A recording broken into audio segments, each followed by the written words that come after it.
بسم الله الحمد لله رب العالمين waxaan qaadanaynaa cashirkan 14 ee ku saabsanaa pharmacology oo waliba qaybta waxaan ku jirnaa antibioticska ama anti infective drugs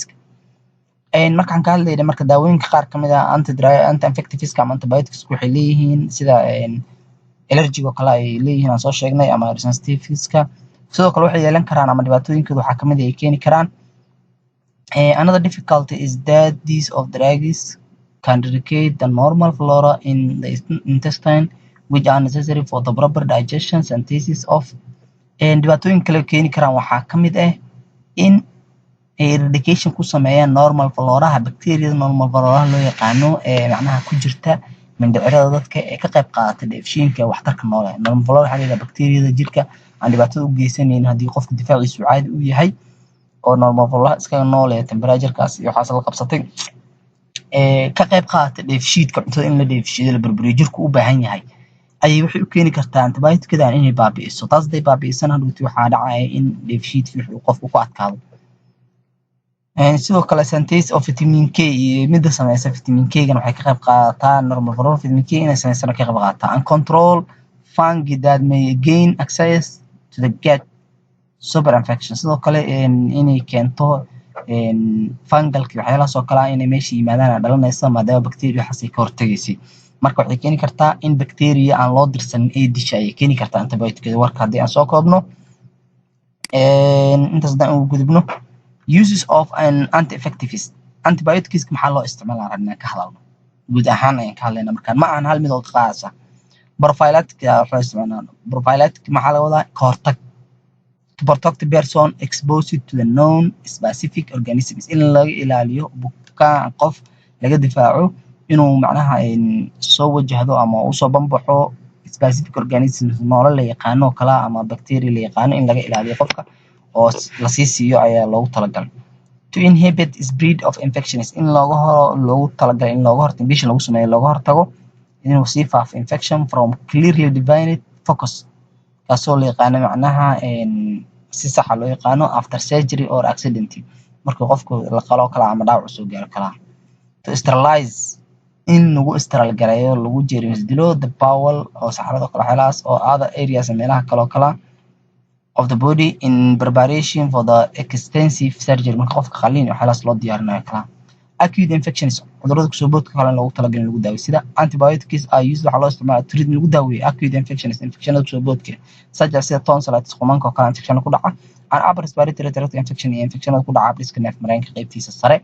marka waxaa loo isticmaalaa acute infections lagu daaweeyo iyo prophylactic in lagu sameeyo waxyaalaha ugu muhiimsan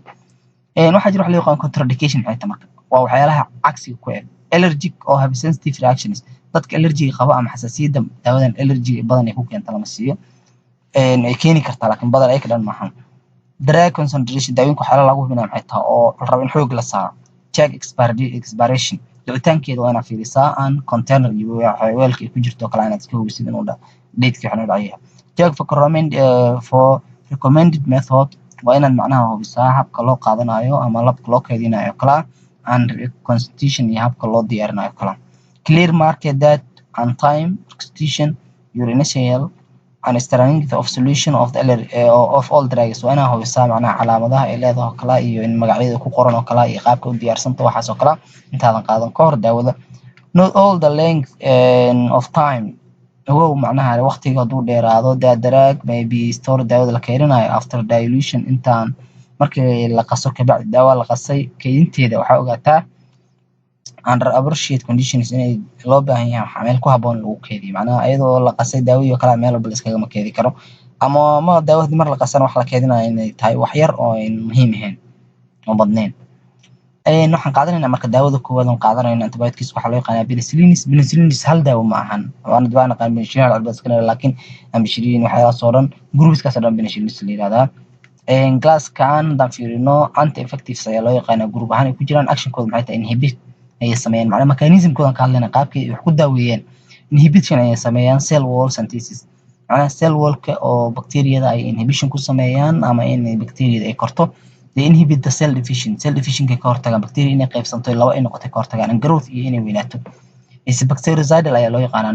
noocaas markay tahay waxay noqon kartaa marka bactericidal bacteria inay disho ama bacteriostatic iyo bacteria inay joojiso koritaankeeda intaba way sameysaa marka according to the concentration of drug microorganisms sida loo fiirinayo carbinaanta ama sida ay ugu badan tahay meeshaas ayay ku xiran tahay. It is most effective against young inta ugu badan effective ku xileedayeen waa dadka yaryarka ah. Rapid dividing microorganisms sida ka hortagaysa inay microorganisms ka qaybsamaan defossas daraaddeed they are not used for bacteria in resting phase.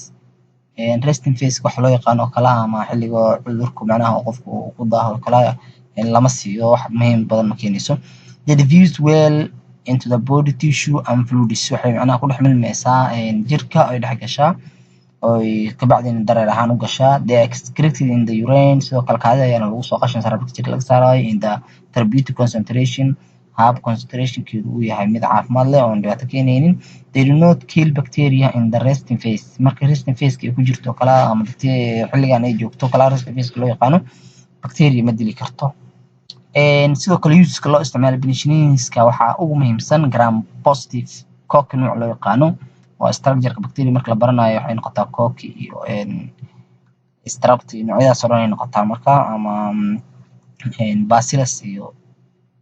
coma iyo noocyo fara badan noqota. Marka gram positive-ka oo gurubyadan ay kamid yihiin sida streptococcus, pneumococcus iyo meningococcus waxyaalahaas oo dhan ayaa lagu daaweeyaa. Bacteria markaan ka hadlaynana oo nooc loo yaqaano gramka waxaa loo qaybiyaa gram positive iyo gram negative. Sidoo kale subacute bacterial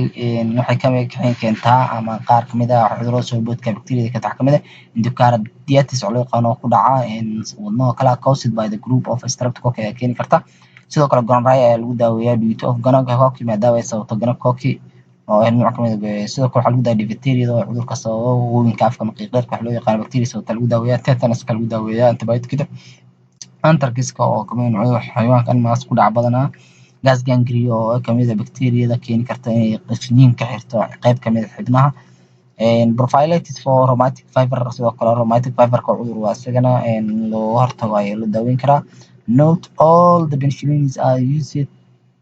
for the above disease. Ogaa marka dhammaan penicillinada oo dhan looma isticmaalo cudurrada aan soo sheegnay, qaar kamid ah loo isticmaalaa. Specific use qaar kamid ah waxyaala qaas loo isticmaalaa are indicated for each of individual list drugs. Mid walbana waxay leedahay mid gaar ah iyada loo isticmaalo marka waana ku arki doontaa halkaas. Intaas ayaan kusoo gabagabeyneynaa qaybteenii 14aad ee ku saabsan antibiotic-da. maanta ku soo qaadanay penicillinska useskiisa waxa loo isticmaalo. Assalaamu calaykum waraxmatullaahi tacaala wabarakaatuhu.